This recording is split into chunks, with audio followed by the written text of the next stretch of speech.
Bezawada political ground పై ఉండే solid icon లీడర్లలో Vangaveeti Radha కూడా ఒకరు. అలాంటి రాధ పేరు టీడీపీ ఫస్ట్ లిస్టులో లేకపోవడం హాట్ టాపిక్ గా మారింది. పొత్తు పార్టీలో టికెట్ దక్కని అసంతృప్తి నేతలపై దృష్టి పెట్టిన వైసీపీ ఇప్పటికే వంగవీటి రాధకు ఆఫర్ ఇచ్చినట్టు తెలుస్తోంది. ఈ మేరకు వైసీపీ నేతలు పేర్ని నాని, కొడాలి నాని ఇటీవల రాధను కలిసి పార్టీలోకి ఆహ్వానించారు. అయితే తాజాగా జనసేన పీఏసీ చైర్మన్ నాదెండ్ల మనోహర్ వంగవీటి రాధను కలవడంపై రాజకీయాల్లో ప్రాధాన్యత సంతరించుకుంది. దీంతో ఆయన వైసీపీలోకి వెళ్తారా లేక జనసేన కండువా కప్పుకుంటారా, టీడీపీలోనే కొనసాగుతారా అన్నది సస్పెన్స్ గా మారింది. దీనిపై మరింత సమాచారం మా ప్రతినిధి కోటేశ్వరరావు అందిస్తారు. వంగవీటి మోహన రంగ తెలియని వారు తెలుగు వారు ఉన్నారంటే అతిశయోక్తి కాదు. ముఖ్యంగా ఆయన రాజకీయ వారసుడు, ఆయనకు వారసుడుగా రాజకీయాల్లో ఉన్నటువంటి వంగవీటి రాధ ప్రస్తుతం తెలుగుదేశంలో కొనసాగుతున్న పరిస్థితి. అయితే ఆయన కాంగ్రెస్ నుంచి మాజీ శాసనసభ్యులుగా ఉన్నారు. విజయవాడ శాసనసభ్యులుగా గతంలో పనిచేశారు. ఆ తర్వాత కాంగ్రెస్ వీడి ప్రజారాజ్యంలోకి వెళ్ళారు. చిరంజీవి ఆధ్వర్యంలో వచ్చినటువంటి ప్రజారాజ్యంలో చేరారు. ఆ తర్వాత ప్రజారాజ్యం కాంగ్రెస్లో కలవడంతో ఆ తర్వాత ఆయన టీడీపీలో తర్వాత వైసీపీలో చేరారు. జగన్మోహన్ రెడ్డి ఆధ్వర్యంలో వచ్చినటువంటి వైసీపీలో కొంతకాలం ఆయన కొనసాగారు. ఆ తర్వాత సీటు రాలేదని టీడీపీలోకి జాయిన్ అవ్వడం జరిగింది. ప్రస్తుతం ఆయన తెలుగుదేశం పార్టీలో కొనసాగుతున్న పరిస్థితి. అయితే 2024కు సంబంధించినటువంటి ఎన్నికల సంగ్రామంలో ఆయన ఎక్కడి నుంచి పోటీ చేస్తారని కూడా కొన్ని అనుమానాలు అయితే వ్యక్తం చేస్తున్న నేపథ్యంలో అసలు వంగవీటి రాధాకి తెలుగుదేశం పార్టీలో ఏదైనా నియోజకవర్గానికి సంబంధించినటువంటి స్థానాన్ని కల్పిస్తారా లేదా అనేది కూడా కొంత అనుమానంగా ఉంది. అంతేకాకుండా ఇప్పటికే టీడీపీ 2 జాబితాలు రిలీజ్ చేసి 3వ జాబితా రిలీజ్కు సిద్ధంగా ఉందని కూడా చెప్పుకోవచ్చు. అయితే దాదాపుగా అన్ని నియోజకవర్గాలు కవర్ అయ్యాయని కూడా చెప్పుకోవచ్చు.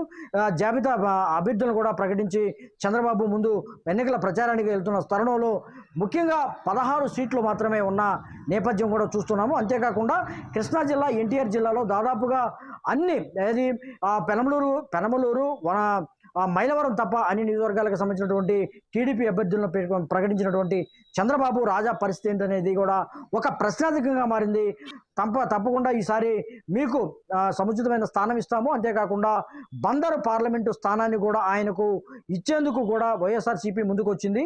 ఈ స్థానాన్ని నుంచి మీరు పోటీ చేస్తే ఖచ్చితంగా ఈసారి పార్లమెంటుకి మీరు వెళ్ళవచ్చు అని కూడా కొంత సంప్రదింపులు జరిపినప్పటికీ కూడా ఎటువంటి రాధా నుంచి ఎటువంటి సానుకూల స్పందన అయితే రాలేదని కూడా చెప్పుకోవచ్చు. అయితే నిన్న తెనాల్లో జనసేన కీలకమైన నేత ఎవరైతే ఉన్నారో నాదెండ్ల మనోహర్ని రాధా కలిసిన సందర్భం కూడా మనం చూసుకోవచ్చు. అయితే ఇది మర్యాదపూర్వకంగా కలిశానంటున్నారు కానీ దీనికి ఎటువంటి రాజకీయ ప్రాధాన్యత లేదు కూడా చెప్తూ ఉన్నప్పటికీ కూడా కొంత జనసేనలో కానీ ఇతర పార్టీల్లో కానీ రాధాకి సంబంధించినటువంటి కొంత అయితే చర్చ జరుగుతుంది. ఖచ్చితంగా ఈసారి జనసేనలో చేరబోతున్నారా అంటే మాత్రం కొన్ని సానుకూలంగా ఆయన ఉన్నారని కూడా చెప్తూ ఉన్న పరిస్థితి కూడా చూస్తున్నాము.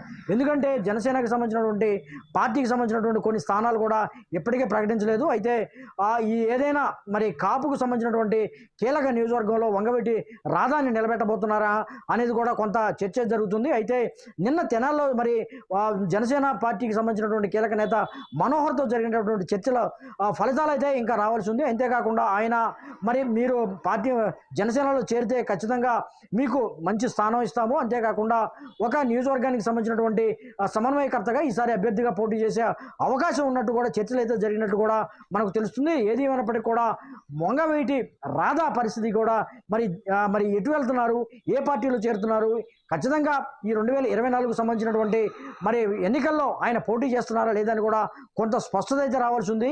మొత్తంగా చూసుకుంటే కృష్ణా జిల్లా రాజకీయాలలో వంగవీటి రాధా పరిస్థితి వంగవీటి రాధా దారేటు అనేది కూడా కొంతమంది ప్రశ్నిస్తున్నారు, కొంతమంది ఆసక్తిగా ఎదురు చూస్తున్నారని కూడా చెప్పుకోవచ్చు. ఇది వంగవీటి రాధాకి సంబంధించినటువంటి ప్రస్తుత రాజకీయ పరిస్థితి అని కూడా చెప్పుకోవచ్చు.